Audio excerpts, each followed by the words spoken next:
Hey, welcome to the Solution Breakdown. My name is Mark, and I'm joined here with my pal Mitch. How you doing, Mitch? Hey guys, how's it going? Thank you for having me on again. Last week was really good. You guys really loved it according to the view numbers, so we're here to run it back. Let's go.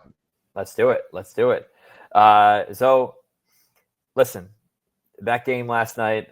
I mean, I listen. I was dialing the whole way. Typically previously, if there was a lightning delay that late, I probably would have gone to bed. But I was telling Mitch before, before we went live, there's I was kind of expecting a little bit of a blowout. Kind of would have personally liked the blowout. You know what I mean? It would have been quick. It would have been easy, but that kept us entertained. And I'll tell you that much. What was your initial reaction, Mitch? I was excited for the game because if you know, it was my birthday on the day of the game, so Yep. it was just like nothing better than watching the Cowboys lose on my birthday. But going into it, I was so confident in this team, like with the defense, the offense, nothing could go wrong. And boy, was I wrong. Was I wrong during that statement? So Yeah, yeah, a lot of stuff went wrong during this game, but yeah, fun game. yeah. There was a few things, right? One, it's very easy to pounce on the Cowboys, and it's almost become like a sport in itself to beat up on the Cowboys. Hey, I'm not gonna condemn it in any type of way. Go ahead. Um, CeeDee Lamb did have three drops. The technically four. He left his feet on one of them on the 1 4th down play. The Cowboys certainly had their chances. Um, and yet it's easy to say, well, Jalen Carter got ejected. I've never seen that before, and I'll get to that. I've never seen anything like that before. There's moments where I've said in my life where I'm shocked. There's moments where I've said watching sports. I've been like, I'm shocked, but that was a moment of I am utterly shocked. I've never seen anything like that. And it's easy to say, well, because he wasn't in there. The Cowboys, who haven't had a semblance of a run game in like 8 years, were able to run the football. It's easy to say that. I think last night from a defensive standpoint for the Eagles, you have to look at the fact that a lot what we see on defense, we can't really see what's really behind the scenes, but ultimately we see the product on the field, and the product we saw on the field last night was okay. It was fine. There were a couple of plays. I will say there were a couple of effort plays that were that changed the pace of the game. I mean, they were able to get pressure late in the game, and there was that chase down that Vaughn had on Miles Sanders at the time, Hmm. and that was arguably the biggest play of the game. But I look at this and I want to hear your thoughts on this, Mitch. Is like we had a lot of guys that maybe on the stat line last year weren't able to really give the production that we wanted. That's why we'd moved off. Or in that case, like a Brandon Graham, that's why you retire. That's why a Darius Slay, you go to Pittsburgh, or CJ Gardner Johnson, you go to like a Houston. It's like do you think that do you think those veteran guys, or the loss of those guys last night, not being in the lineup, really impacted our defense last night? It definitely did, especially our CB2. Our CB2, we still need a lot of work. Jacoby Bennett is going to be the guy, in my opinion. In my opinion, Adoree Jackson is not it. Kelly Ringo is not it. I mean, it was just terrible. They were exposing us, especially in that spot. So missing Darius Slay there, like he's a vet. He's an Eagles legend as of right now. I mean, you got to give him credit there. But yeah, we definitely miss him. We miss Gardner Johnson. Gardner Johnson was just his hype, his leadership, and everything there. Brandon Graham, his leadership after him being here for all those years is like we definitely miss those guys on the defensive side of the ball. And with the Jalen Carter incident, I know you're going to bring this up in a bit, but this whole defense was built around him. It was built around Jalen Carter. Now, when you don't have Jalen Carter, it's like they're lost. It's kind of like with the Eagles on the offense side of the ball with Lane Johnson. You remember when Lane Johnson's injured and we're collapsed? That's basically what happened with Jalen Carter out. So yeah, and this is something that the modern NFL defense has to contend with.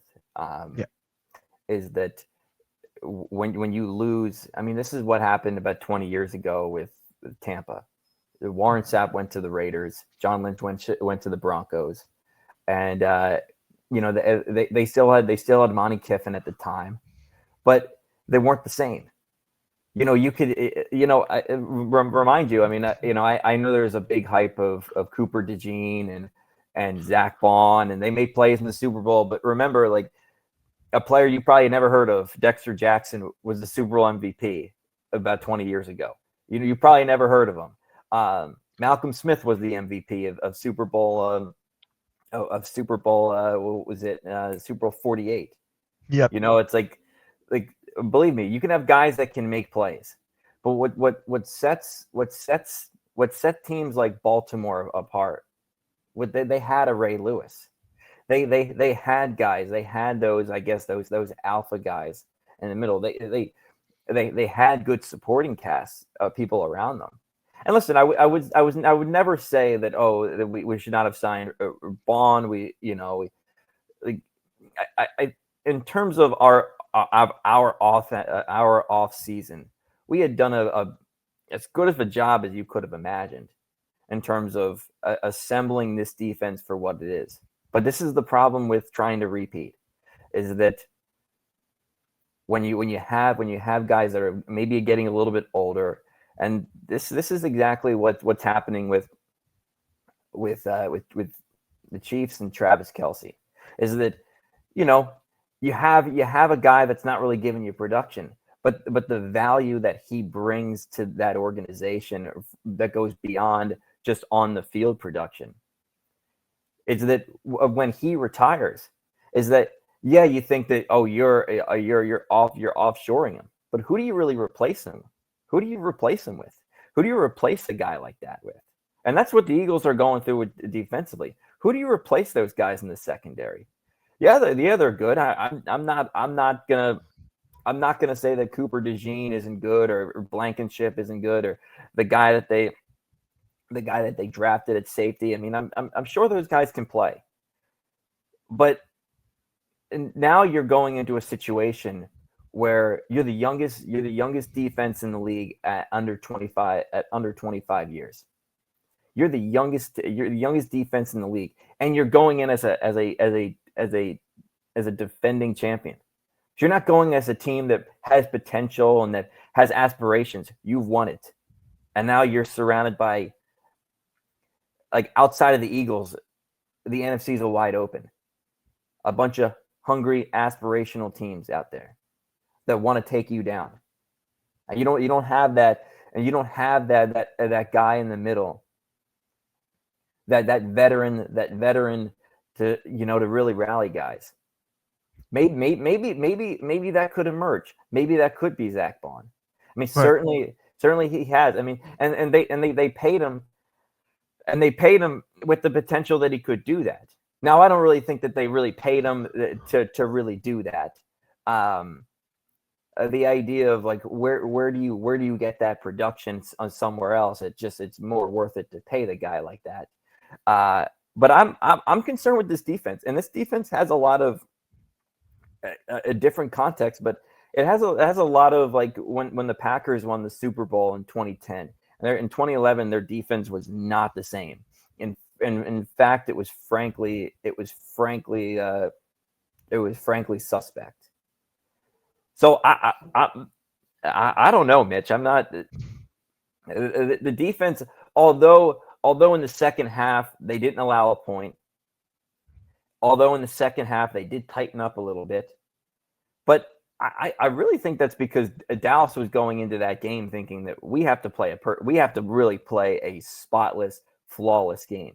We've got to go in there and we've got to like we possibly. I mean, like I'm hearing Collinsworth and Tirico be like, well, the Cowboys, they're coming in here like they've got to score every possession. I mean, that's a lot. That's a lot of pressure. And knowing the Cowboys when they're under pressure, they're not really. They haven't really shown that they can take it to the higher level. So, the defense is a little bit of a concern, even though on paper it doesn't look that way according to what we saw in the second half. So with this Eagles defense, they were building for a dynasty. As of right now, you went off the Super Bowl, great Super Bowl, you got to build for the future, right? We got all these young guys, but they still got to learn the X's and O's a little bit. They still got to learn the schemes. It takes a while for them to develop. And with this team, without your veterans, like we talked about before, they're missing an identity. They're missing something. Kind of like with Jeremiah Trotter, who we had back in the day. Brian Dawkins, Troy Vincent, I can go on and on. We don't have those kinds of guys right now. And we already knew this defense took a step back in its offseason with all the players we lost due to like age and free agency and all that.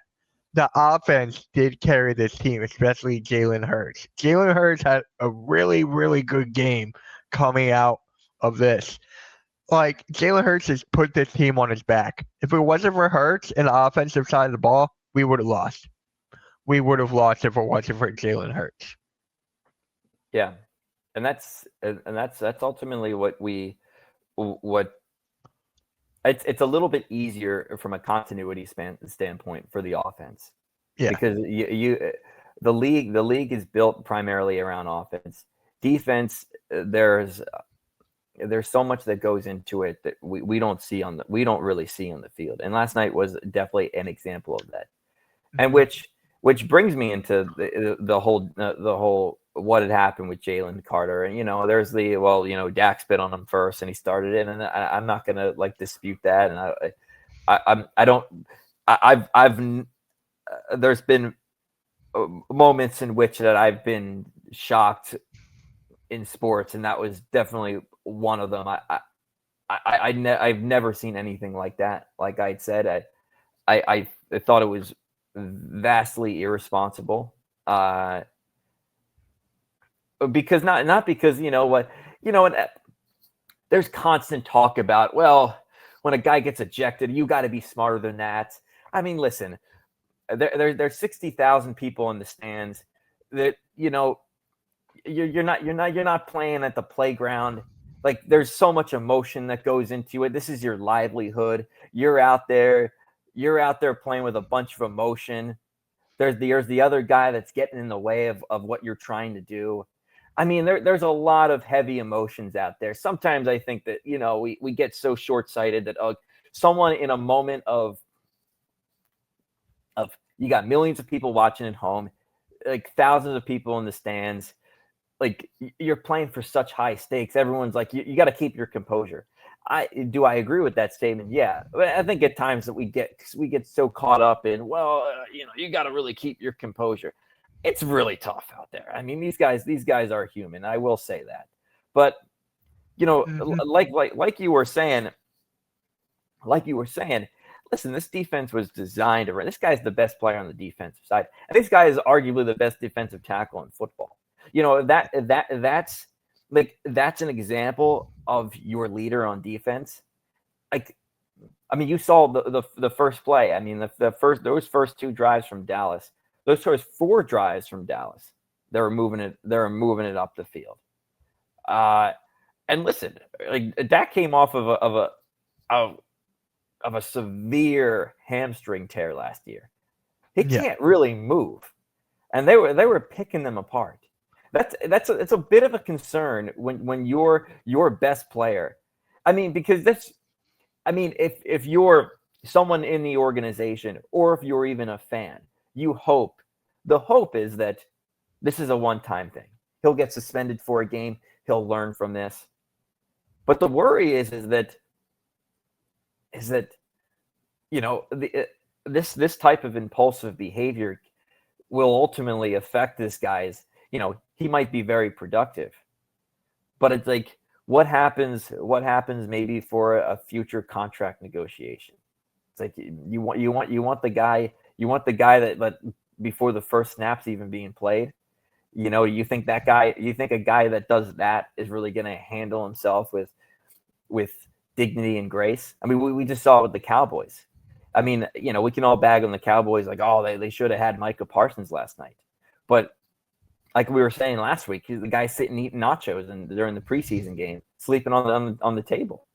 I mean, Yeah. it really matters. I mean, like, it slightly worries me because I don't know if I would have saw a if I would have saw like a Warren Sapp back in the day do something like that. Like, I don't know if I would have really seen something like that. I wouldn't have seen a Fletcher Cox do something like that. So, this is like, I think that's a big concern because ultimately the success of the Eagles defense, and this is a small sample size, was that veteran leadership. And so now you don't have that veteran leadership. So you have to find it somewhere else. And so that concerns me, Mitch. It really does. And especially the fact we're going up against the Kansas City Chiefs next Sunday. Not this coming Sunday, but week 2. That really worries me because we're going up against perhaps one of the greatest of all times quarterbacks and tight ends. So we need someone to rally behind. Jalen Carter's not there. Who could it be? Quinyon Mitchell, Cooper DeJean, Nolan Smith? I don't know. But I definitely like your take on the whole Warren Sapp, Ray Lewis, Brian Urlacher. Those kinds of guys will not do that. This is Jalen Carter's second year. It's still early in his career, which he can still learn from and move past. But if this was like year 5 and year 6, I would have been like, okay, something's off here. Like, you're doing this in year 5? That's considered a vet, almost a vet in the NFL. So I'm glad he got out of the way now. I'm glad it's done now. Serve your suspension, serve your fine, and then we'll move on to next game. I don't know how long he's going to be suspended, though. My guess, either one game. I think they announced only one game next week. He's going to be out. I think that's what they're leaning towards, right? Yeah. And that's the thing with the defense. We can talk about how they buttoned up in the second half, and down the stretch they were able to get some pressure, but it's a big concern. It is a concern because if CeeDee Lamb makes that catch, or maybe one of those 3 drops, it could be a different ball game. Yeah. Now, I will say this about Dallas. Because ultimately, it's easy to say, well, they didn't have Micah Parsons. They were a mess on defense. It's easy to say that. It was ironic that they traded for Kenny Clark to help stop the run, but they really couldn't stop the run. They couldn't really contain Hurts. It is ironic, but the way the Eagles' offense is designed, to be honest with you, teams not even the Eagles will run at Micah Parsons. So you put Micah Parsons in that game last night. I mean, maybe impact, but I mean, they couldn't even get to a 3rd and long until late in the first half. And so you're telling me that Micah Parsons, who has struggled to stop the run, is really going to make it and really going to impact the game. And listen, and the reality is with Dak is that was a classic Dak Prescott game, not only against Philly but against the team prime time on the road. Is that the numbers look good, and at times you can see why the Cowboys have invested in him. You can see why he gets a lot of attention, and there you can see why he has a lot of talk that is this guy a top 10 quarterback? He's definitely a top 15. You can see it, but this was another classic game at Dak Prescott where we talk about how good Dak Prescott is, but they lost. Yeah. And it's ironic, and it does show the total distance between the Eagles and the Cowboys. We had just spent the past 10 minutes talking about the concerns of the Eagles. Let's not forget they won. They won the game. Right. And that's the difference between sound organizations and dysfunctional organizations. That the reality is that in the millennium, the Cowboys have not been to a conference title game. The Eagles have been to what, like 9 or 10 in the past 25 years. Correct. That's the difference. Is that we keep talking about the Cowboys of, how good CeeDee Lamb is, how Dak is coming back, and how polished of a passer and his intangibles. But at the end of the day, the team that's had all the noise and all the distractions and all the the naysayers, including myself, is that they, at the end of the day, they come out with a W at the end of the day. I mean, this game made me think of the divisional round with the Rams. Is that the Rams, if the Rams don't bust that protection, maybe the Eagles don't win that Super Bowl. And you think of it, well, if CeeDee Lamb catches one of those balls, they maybe they beat Philly. But that's the thing about some of these organizations, is that we keep talking about what ifs, but the Eagles do it. We can talk about the Cowboys. What if Dak made this play? What if they, they were able, what if they were able to stop them on one of those 3rd and 1s? We keep talking about what ifs. What if the Rams didn't blow that protection in that NFC divisional round? And that's the difference with some of the top tier organizations in this league with the bottom, is that we don't talk about the what ifs because they end up making the plays. They find a way. The Eagles found a way. You know what? At the end of the day, a win is a win, right? Yep, a win is a win. And there's just one thing. I don't know if this is just me because this guy's on my fantasy team, but AJ Brown only one target. One target for AJ Brown, and I'm sitting here like, well, I'm losing this week. Yeah. Well, which brings me into my next point with the offense, is that you hope that Saquon can stay healthy. You hope that Saquon is getting to that age as a running back where this could potentially be a concern. His health, his age, his quote unquote mileage. That all you have to cross your fingers, because that is a concern. Can Hurts do it?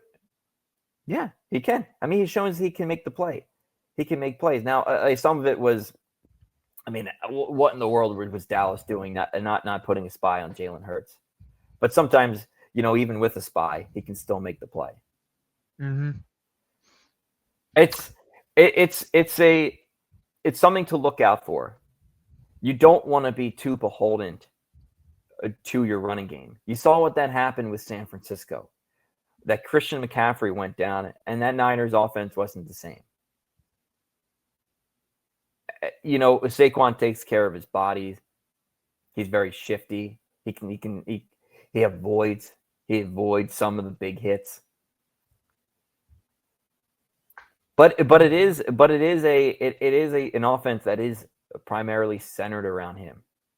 When he's in the game, which, I mean, I saw that they were using Shipley last night, and they used a little bit of AJ Dillon, which to me is a kind of a way of we want to limit this guy's carries in some semblance. We don't want to wear this guy down. That he had the most carries in the NFL, and he had the most carries that he's had in his entire career. And he will be 29 years old next winter, which is getting to the point of a running back where you know, that's usually the age of a running back that is. 29. You think, oh, that's not old, but for a running back, that's you might as well be walking around with a cane at that point. So the Eagles' offense, it's much easier in today's NFL, like I said, to have a sense of continuity, to bring it to really have that, to keep it going. I mean, we see this in every type of Super Bowl champion that centers itself around offense. We saw that with the Packers about 15 years ago, the Saints 15 years ago, the Colts. A lot of these offensive teams, the Rams about 25 years ago. This Eagles offense can be better. Mm-hmm. They will be better, and they've shown that they will. They arguably could be more dangerous of a running team. But the question is that, and this is what I thought they were trying to do in the preseason, Mitch, is that with Tanner and McKee, they're throwing the ball around the yard. I thought that they were trying to have more of a semblance and trying to give maybe have an offense where they give Jalen Hurts more attempts, because ultimately it's like if Saquon goes down, what do you do then? Right. That's all I gotta say there. And so I ultimately a win is a win, and I can't, and I'm not gonna. That's what sets the Eagles apart from the rest of the NFC, is that there's constantly the what ifs, the distractions, and you know what, and I believe that the distractions were going to get to them. I really believe that the distractions were going to get to them, and it didn't. And so that's what some of these teams do. They find a way, and I give them credit. It was a great game last night. So tonight we've got in Sao Paulo, we've got Chargers Chiefs. My Chargers are going against the 3-time defending AFC champion, not the 3-time defending Super Bowl champion. That didn't happen. You got Jim Harbaugh. Second year with Jim Harbaugh has been always interesting. Second year with the Niners, they went to the Super Bowl in 2012. This is going to be very interesting with the Chargers. The Chargers are very interesting. A lot of stock has been sold on the Chargers since Rashawn Slater tore his patellar tendon, and that's understandably so. When I saw that injury, that was usually offensive line injuries can be room for concern. Not only because you have to shift the offensive line, but it puts more pressure on your offensive line. Mm-hmm. This happened with the Jets. Is that one guy goes down and it becomes a domino effect. So Rashawn Slater went down. They have Joe Alt, who was right tackle. They're going to move him over to his natural spot, which is left tackle. A second-year guy. It's a lot of pressure. But this is why they drafted a guy like Joe Alt. This is why they drafted a guy like that. Because at the end of the day, when Rashawn Slater goes down, if you drafted Malik Neighbors, he ain't going to help you there. So this is what I would even call, and this is why, and this is the difference between the Chargers and Dallas. The Chargers now have an identity. Now to what what is the Chargers ceiling? I'm not really sure. And so their identity now I mean, they've got a coach that's saying that the offensive line is a skill position. I've never heard that before. So I'm curious, Mitch. What are your initial thoughts on this matchup? Do you think the Chargers can make a jump here? Because I've got a lot of thoughts about where I think the Chargers stand, where I think they stand with Denver. But I'm interested to see that. What do you think that if you think that the Chargers can make the jump ahead of Kansas City for the first time in over a decade? So for me, right, we have a Sunday morning show, an NFL Sunday morning show every Sunday at 10. So this past Sunday, me and a couple of the guys, we did our standing predictions. So I'm looking at the AFC, what was it, East right now? I'm looking at the AFC East. So you have Chiefs, Broncos, Chargers, Raiders. AFC I West. had, oh, it's West, my bad. Long night after the Eagles game. That's right. Yeah. Long night. So Yeah. I have Chiefs, Broncos, I have the Chargers in third, then I have the Raiders. This division is clearly going to be tricky. It's going to be competitive because I feel like the Broncos are going to take a big jump. But here's the thing with the Chargers I really do like. Jim Harbaugh. You were bringing up how the second year with the 49ers, they went to the Super Bowl with all that. He's a champion in Michigan. You guys know that. I'm a big Michigan fan, despite we cheated and all that. But yeah, the Chargers are going to be good. I have good feeling about Justin Herbert this year. So Herbert is going to bring his A game, and it's going to be tough in Brazil. I know because the Eagles played there last year. The Eagles played in Green Bay last year, and there was like jet lag and all that. The Eagles did win the game, but it's very difficult to play in overseas in another country and whatever. So Chargers are there. The Kansas City Chiefs, they got a lot of what is the word I'm looking for? They got a lot of what is it? No. They got a lot of weight on their shoulders. There we go. They got a lot of weight on their shoulders this year because I feel a lot of people are saying they're taking a step back because they lost the key pieces here and there. Patrick Mahomes, after the Super Bowl one, they can't bring it back to what they've become. So the Chiefs are still going to be number one in my division. So I have Chargers third, but Mahomes has got to step up this game. And same with Travis Kelce or Travis Swift, if you want to call him that now.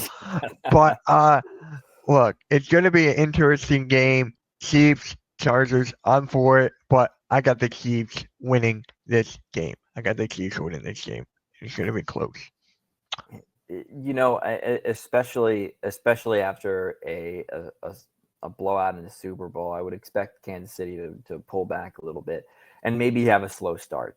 But yeah. But you mentioned the jet lag, this being in this being another continent. The heat and the humidity was a factor last year. So a lot of chaos, a lot of organized chaos here. You're playing in a vastly different time zone. You're playing in a weather pattern that I think a lot of guys haven't really experienced. Jet lag is another one, and when it comes to all those external factors, I trust Kansas City more. I trust that Reed, Mahomes, Spags. I trust that their level of preparation and their history of being in situations where there's a lot at stake. There's a lot of pressure, a lot of obstacles, distractions. I trust Kansas City in a spot like this, so I'd probably have to go with Kansas City. Mm-hmm. But this is the primary concern for the Chargers. Is that one? Yeah, a lot of stock has been put in the offensive line since Jim Harbaugh has been here. Yeah. But Mekhi Becton, who will move over to the right tackle, has had a lot of history with injuries. He was, he played last year on a phenomenal Eagles offensive line. I mean, if Mekhi Becton's your weakest link on the offensive line, you're doing something right in terms of Yeah. offensive line development. But now you shift a guy who was run out of New York essentially because he couldn't stay healthy. And now you're expecting that guy to be what Joe Alt was for the Chargers last year. And that's a lot of pressure for a guy that hasn't been able to stay healthy. But you know that they're going to come after that right side that right side of the offensive line. Because ultimately now that Mekhi Becton has to shift over. You know that Spags is going to dial something up. And I worry that tonight that do I think the Chargers will be prepared? Yeah. Do I think that they'll run the ball? Yeah. But that's a concern, and that's where the offensive line becomes a domino effect. When one guy goes down, it's asking for trouble. Because just like in the passing game, where the Eagles had trouble with CB2, their second cornerback, they're going to go after that guy. And same with the offensive line. They're going to go after the weakest link. And that's the concern. Long term, is Rashawn Slater going to come back? Is he going to come back and be the player that he is? At time will tell. But that's a big concern because you have Kansas City in that division. You have Denver in that division, who arguably has a top 10 defense and is looking to make a jump. And don't sleep on Vegas with Pete Carroll. Pete Carroll's a defensive coach. That is a concern. And also with a Greg Roman offense, it is primarily centered around good offensive line play, around that ground and pound kind of style. It's a concern. It is a concern. Yep. But I think with Kansas City the whole talk has been, well, the Chiefs have won a bunch of one-score games. And that's an interesting point. They're not going to win that many one-score games. Think about it. When I'm sitting there and I'm watching the Eagles last night, and I'm thinking to myself, like, a win's a win, but man, this doesn't look good. And how many times have I seen the Chiefs last year or even in the past? I mean, hell, 2 of their Super Bowls are they didn't look good. They didn't look good for 2.5, 3 quarters. That's the difference with some of these teams. Yeah, every once in a while, a couple years ago we had a team like Minnesota. Minnesota came out and they were 11-0 in one-score games, but they lost in the first round of the Giants to a Daniel Jones Giants team. Sometimes the bounce of the ball, a call here, a play there. But isn't it very interesting that the 2 teams that represented the Super Bowl last year are always finding themselves in these type of games where it's a play here, a play there? Is that coincidence? No. Now, will they go? Will they do it? Will they be as successful as they were last year? Probably not. I mean, if you're banking on a blocked field goal to win you a game every week, yeah, you're probably gonna get burned every once in a while. And also considering the fact that you have 2 teams in your division that really quick. Did you know that this game is only on YouTube? That you can't watch it anywhere else? It's free on YouTube tonight. As we're recording this. Yeah. The game's only on YouTube, dude. That's crazy to think. especially with all these platforms, streaming services that we have. It's free on YouTube. Yeah, Crazy, crazy. yeah. I mean that is wild. Um, that is wild. I mean, this is kind of the new platform for streaming, and I mean, it wouldn't be surprised. It wouldn't. I mean, I wouldn't be surprised in the next 10 years that if the NFL went away from the whole basic cable platform. Um, I'm not saying. I mean, the NFL and Fox has been wildly successful, and on CBS has been wildly successful.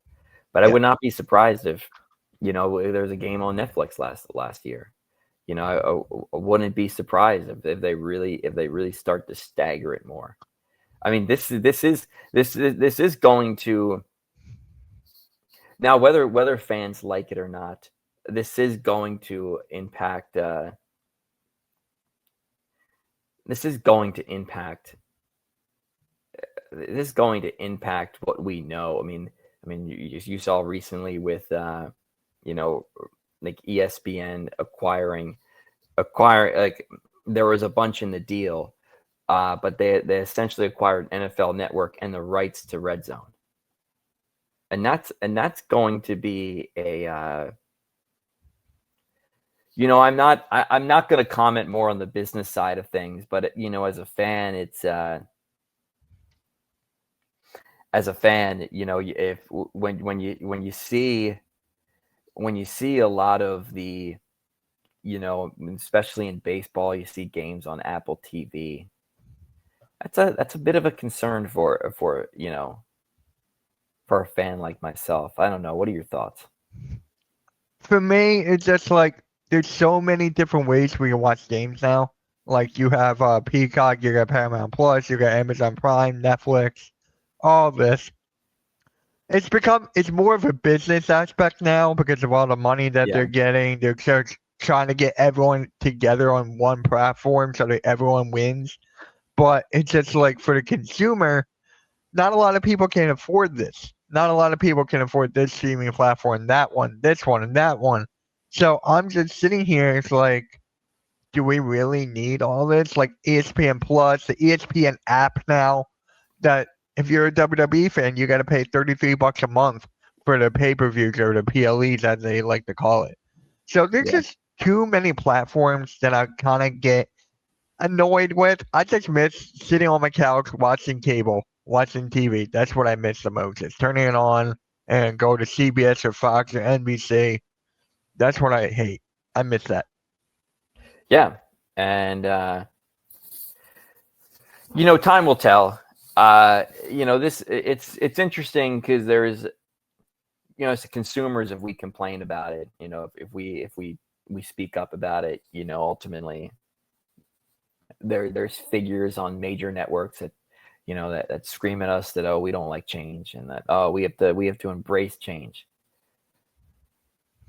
Listen, I think as people in general, people in general are really, resistant to change. And we saw that in COVID. We saw that with some of the, uh, some of the mandates in COVID. That was to an extreme.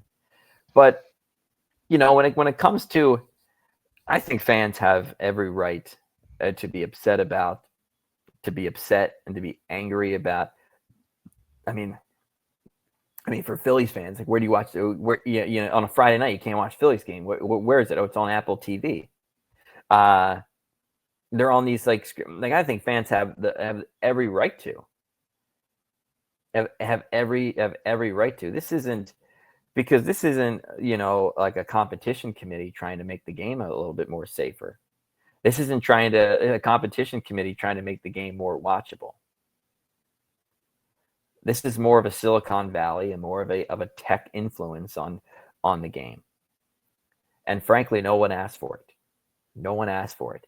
So I think people have the right to be freaking angry and annoyed about it. I think the idea that, like, we have to embrace change. For me, I will say this: For me, it's easy for me to tell other people to embrace change when I'm the one probably benefiting from it financially in some type of way. It's very Yeah. easy for me to do that. Uh, it's a lot to get used to, and I'm not really, um, you know, the reality is that our whole like the whole streaming module and the whole streaming the hierarchy has gotten massive. You have people who primarily, I mean, I watch TV on YouTube TV. I haven't used basic cable. I mean, maybe if I'm out somewhere, if I go over to my parents' house, or I go, I'm in a hotel or something, but I primarily use YouTube TV. So, I can understand it to some degree, because ultimately I'm like, I'm not, when I turn on the TV, I'm watching TV on an app. Yeah. So it is interesting, and I'm not sure where it's really going to go, and where it's really going to take us. I've heard, well, 12 years, might be, basic cable might be done. And I'm not really sold on that. Not either. We're in a different time, dude. We're in a different time where everything's becoming more electronic. Everything's becoming more streaming. Cable's done. Cable's gonna be done within the next 5 years. It wouldn't surprise me. Yeah. So I want to transition into this topic next. All right.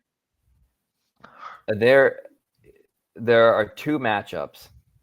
The most fascinating division in the NFL is the NFC North, Yeah. because I'm not sure we could have four teams that are potentially over 500, and it would not surprise me if we had three teams that are under 500 in that division. It would not surprise me. There are question marks about every team.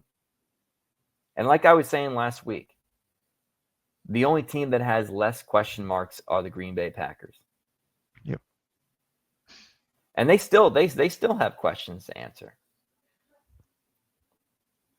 Right? Is Jordan Love really that guy? Is really the guy that can lead them to a Super Bowl? The Packers as an organization have I believe that he can, and they are arguably, I mean, very close to the Eagles in terms of offensive line development. They're very good at developing players, and this was a move to get Micah Parsons. Right? We talk about the Cowboys, and like, how could you give up Jerry Jones, but at the end of the day, this is not a move that Green Bay has made in its history. Green Bay has not made a move like this. They typically don't do that. I mean, they have before, but they do it very sparingly. They've done it with Charles Woodson. I mean, of course, they did it with Reggie White back in the day. I remember they did it. Like Amon Green, who came from Seattle, like maybe close to 30 years ago or something. He came from Seattle. Like they do it from time to time, but they're not known to be aggressive in free agency. They're not aggressive when it comes to the trade market.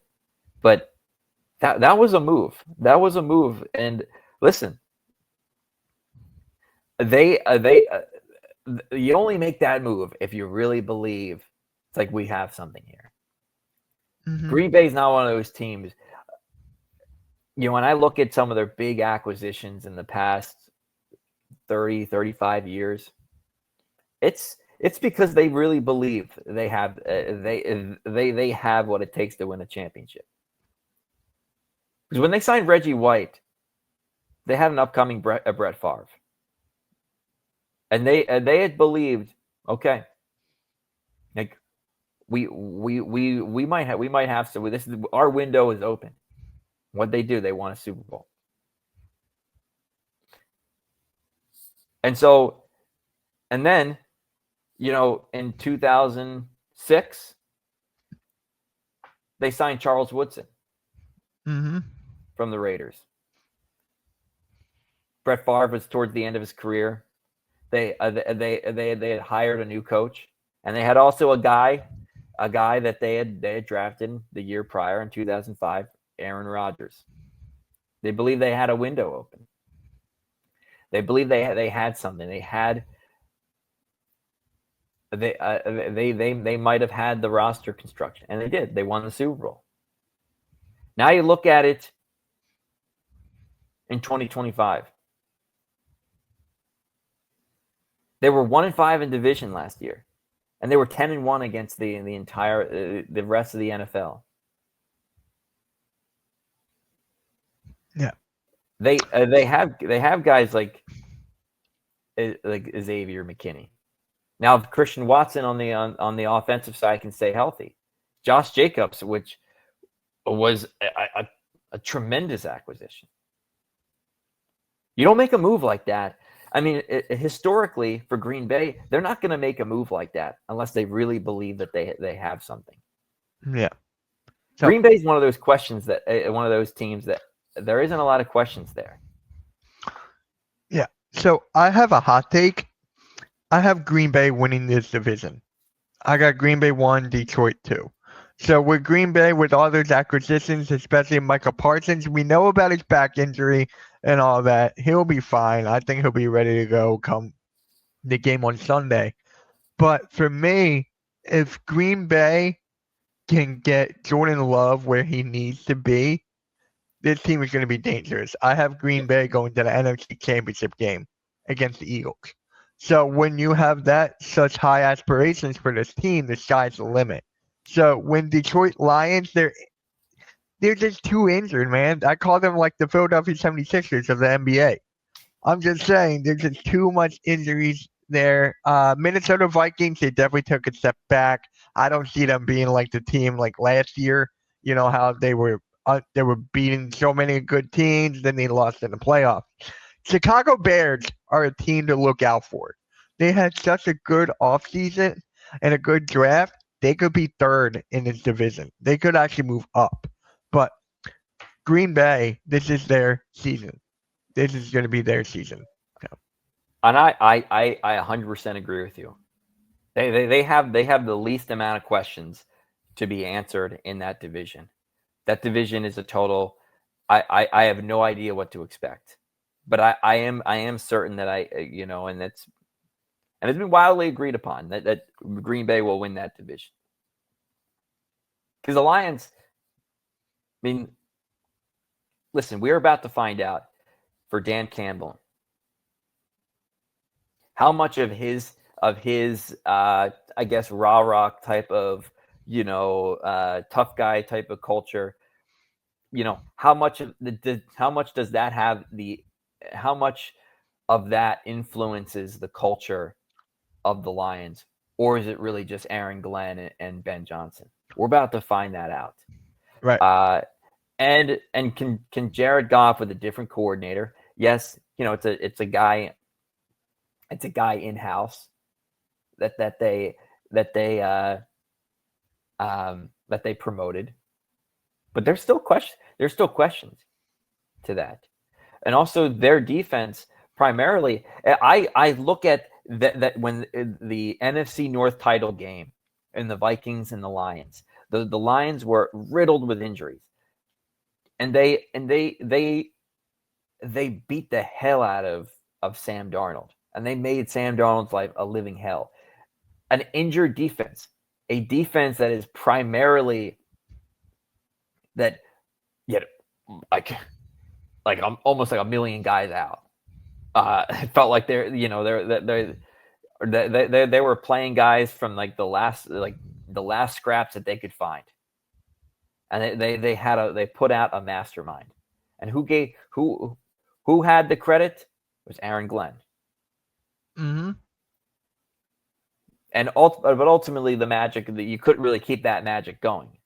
Eventually, you're gonna get exposed.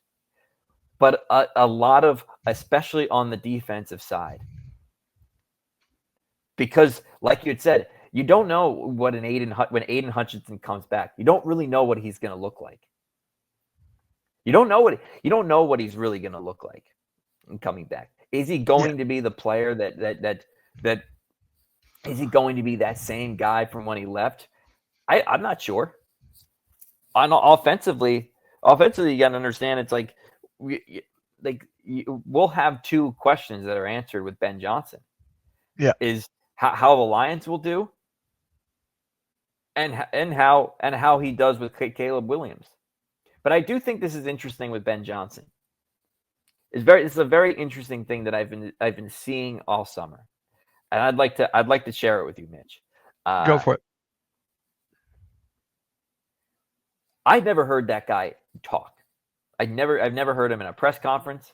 Right. I thought he was, kind of this brainy kind of Mike McDaniel type of guy, and I was like, uh-oh, because Miami's in a little bit of an issue with Mike McDaniel. Vic Fangio pretty much told him, go F yourself, and he went to the Eagles and won a Super Bowl. Miami lacks a certain toughness. Yeah. And that's the thing with some of these offensive coaches. You hire a guy like Mike McDaniel, maybe a guy like, maybe it's not quite offensive, but a Brandon Staley, a Josh McDaniels, a brainy kind of guy. But the difference in what I'm seeing in Ben Johnson, and this is what I see in Sean McVay and Kyle Shanahan, is that they've got a bite. They've got that like full-fledged bite. I remember John Gruden. John Gruden was like a master of the West Coast offense. He was a very smart and a very cerebral guy. About 30 years ago, 20 to 30 years ago, he was like the boy wonder when it came to like the modern West Coast offense in the NFL. But he had a full-fledged bite. Have you just go on YouTube and type in John Gruden sound effects? You'll get all that. It's really entertaining. I actually really enjoy. I enjoy like a lot of like his antics. And I've been seeing that from Ben Johnson a little bit. In training camp, you hear reports that he has he's pulled the first team off the field, not good enough, put the second team back on. You hear that he's getting on Caleb Williams. And I think this is a very interesting move. And I'm not trying to like suggest there's something at play here. There's something behind the scenes at play here. But this is very interesting because the question becomes, what if the Bears are 8-9? And what if the Bears are 7-10? Who gets the blame there? It's certainly not Ben Johnson. Because ultimately Ben Johnson has shown qualities that, he's getting on Caleb Williams. He's showing that certain level of toughness that we come to love from McVay, from Kyle Shanahan.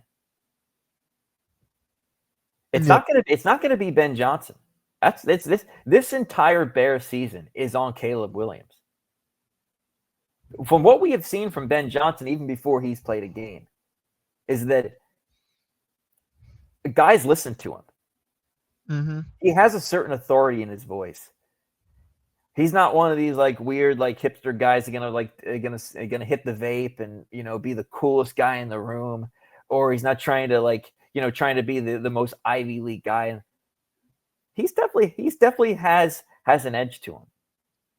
So even if the Bears go 7-10, I don't necessarily believe that the Bears that the blame is going to be on Ben Johnson.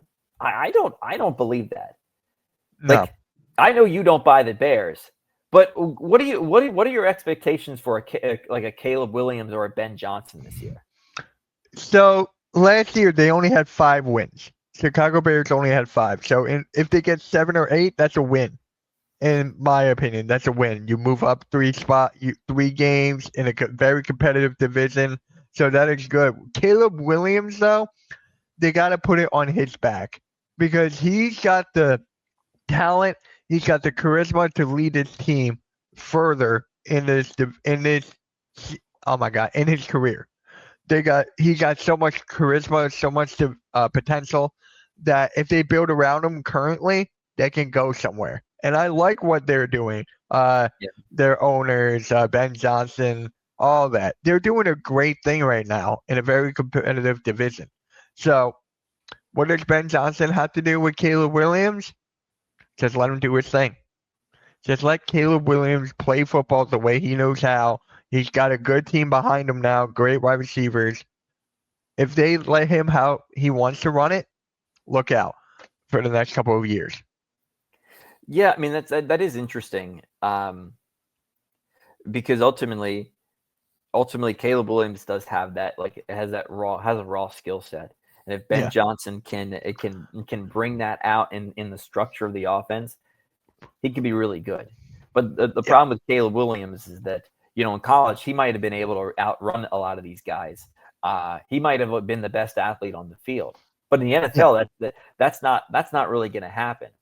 At the end of the day, with the NFL, there are times you're not outrunning the defensive end.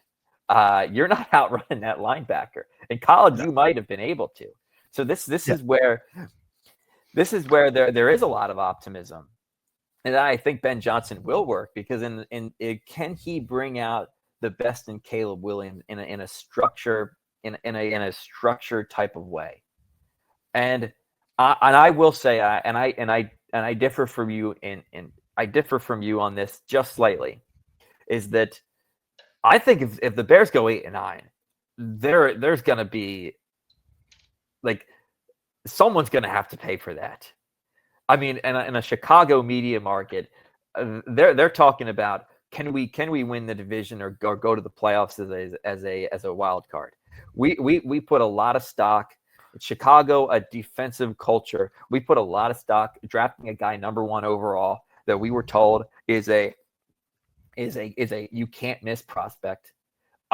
We hired a coach that is unproven. We've taken a big swing. I think if you go 8-9, it might not be on Ben Johnson, but it's definitely going to be on someone. And I would not be surprised if it's on Caleb Williams, or even if it's on the GM Ryan Pace. I would not be surprised in a market like Chicago. I'm not really sure if they're going to really be satisfied with like 8, like even 9 wins. I'm not even sure if they'll even go 9-8 and not make the playoffs. I'm not even sure in a market like that if that will be accepted. Right. Which brings me into, like, on this Monday night game between the Bears and Vikings. It has one of the it's a very one of the more mysterious games of the week, because I don't know what to expect from Chicago, and I don't know what to expect from Minnesota. Can JJ McCarthy last night on the Eagles broadcast, they brought up some statistic how Jalen Hurts has played in the championship game, like 6 out of the last 9 years. They brought up something like that, when including college and the NFL. And there's all this talk that the quarterback winning is not a quarterback statistic. But when you put a guy like Jalen Hurts around the right talent, around the right direction, watch what he can do. And JJ McCarthy, he might not have had to throw.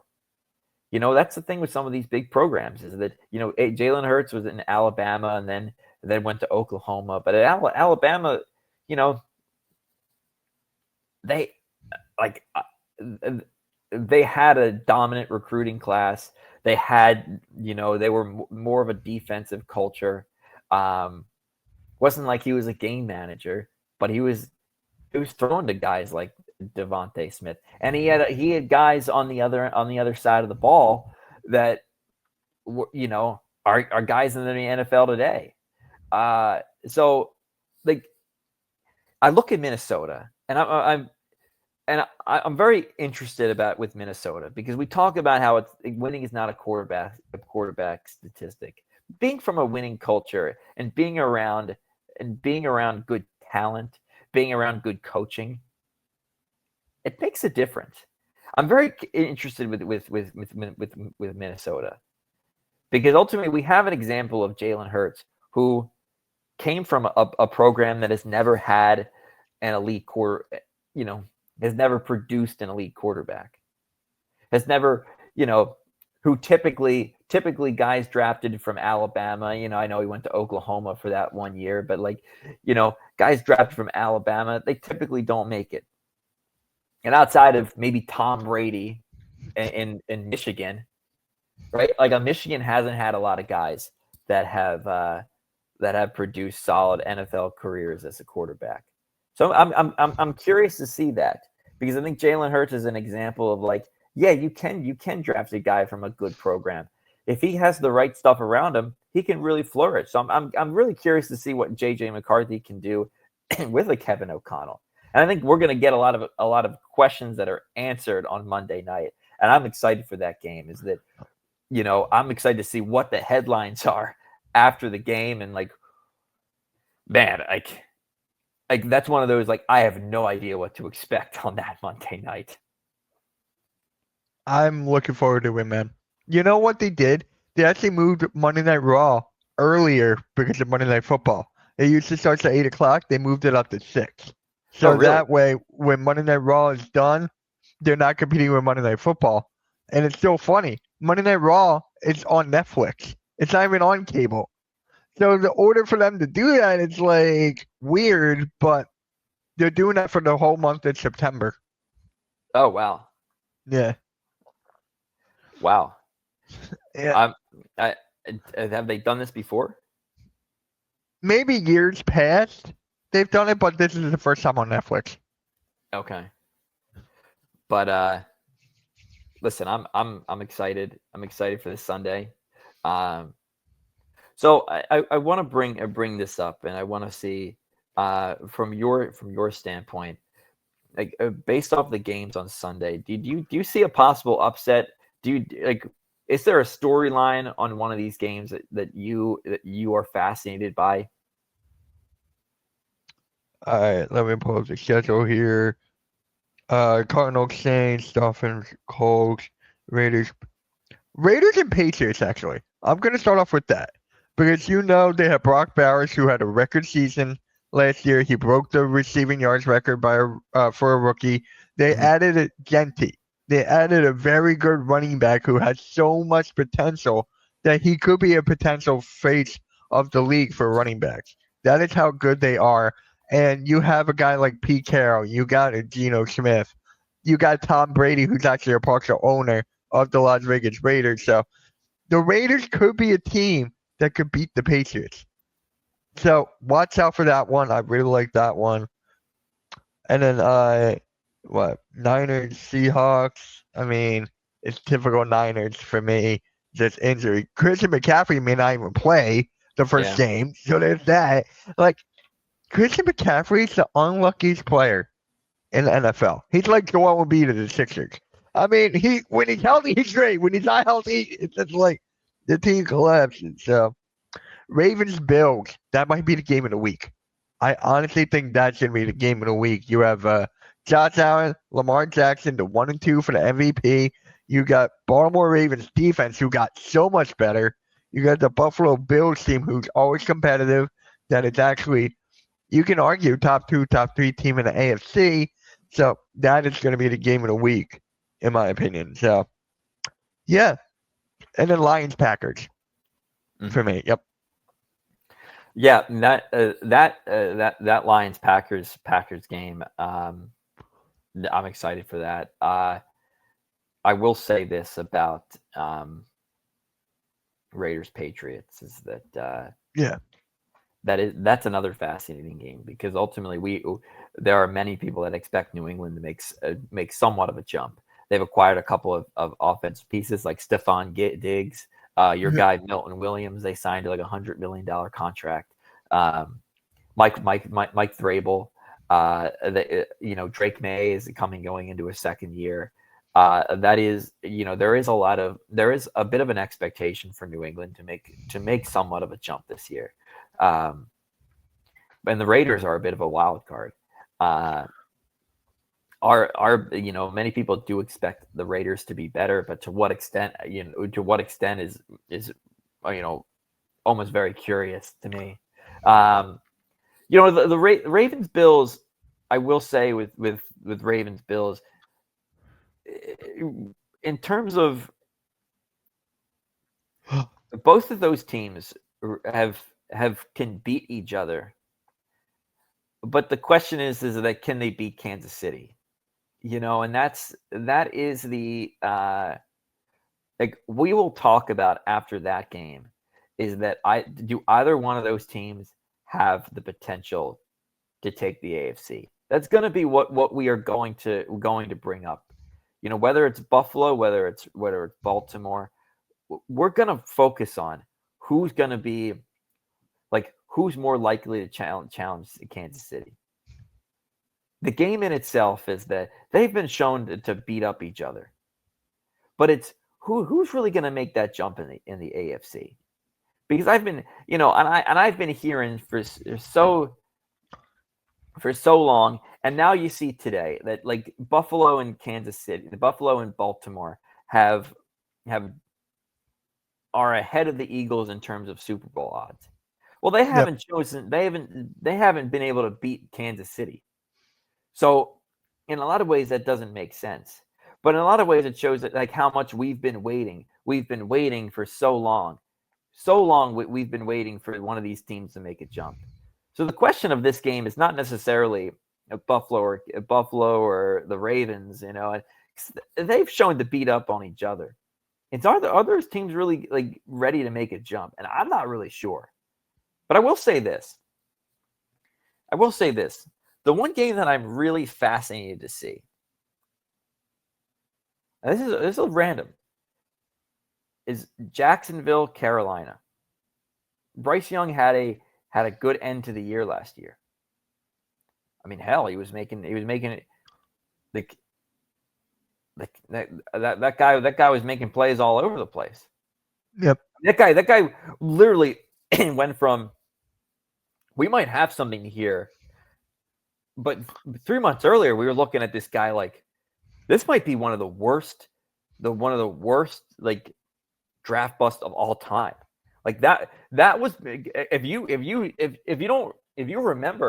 remember Mitch, that was being talked about as he could possibly be one of the worst draft picks of all time. Worst draft bust of all time. To 3 months later, we're talking about this guy the Panthers might have their guy. It flipped in 3 months. And and we haven't seen this guy obviously since the second Sunday of January. So I'm curious to see, can Bryce Young under Dave Canales' his second year, do they have something? Because Tampa's defense is getting a little older. We don't really know about Atlanta. New Orleans is going to be terrible. There's a lot of potential, and also for Jacksonville, right? Jacksonville is another one. Trevor Lawrence, we don't really want to call a bust because we don't want to be we don't want to look like idiots because everyone called him the next John Elway, and no one wants to really look like an idiot and call him well, we were totally wrong. So they hire Liam Cohen, who worked with Baker Mayfield. And apparently Trevor Lawrence has had a good camp. They have a guy they've added Travis Hunter, the two-way player. I'm fascinated to see that game. I'm fascinated to see that. And then my upset for the week, I would say the Giants. The Giants beat Washington. Washington is the oldest roster in the league. The oldest roster in the league. They've had a loud offseason with Terry McLaurin. The Giants are more of a sleeper team. Russell Wilson, we can contextualize his career but he's still a guy that he brought some stability to that Pittsburgh offense. And if he can do that with this Giants offense for at least a couple of weeks, I don't imagine it really going well. I would say Washington's on upset alert. So would that make who's the underdog in the Raiders and Patriots? The Raiders then? Because if they're the underdog, then I'm taking the Raiders. I think it is. Yeah, it is the Raiders. It's at New England, so I would imagine that the Raiders. Yeah, because Patriots are favored by 2.5. So there's my upset. That's my upset of the week. It's the Raiders. Yep. Okay, interesting. Yeah, that's mine. Listen, I like it. I like it a lot. Like, okay, yeah. Okay, minus 2.5. Yeah.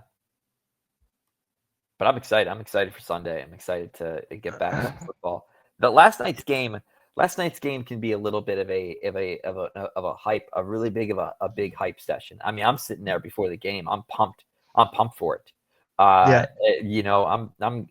glad to be back for some football. I'm looking forward to it. It's gonna be a hell of a season.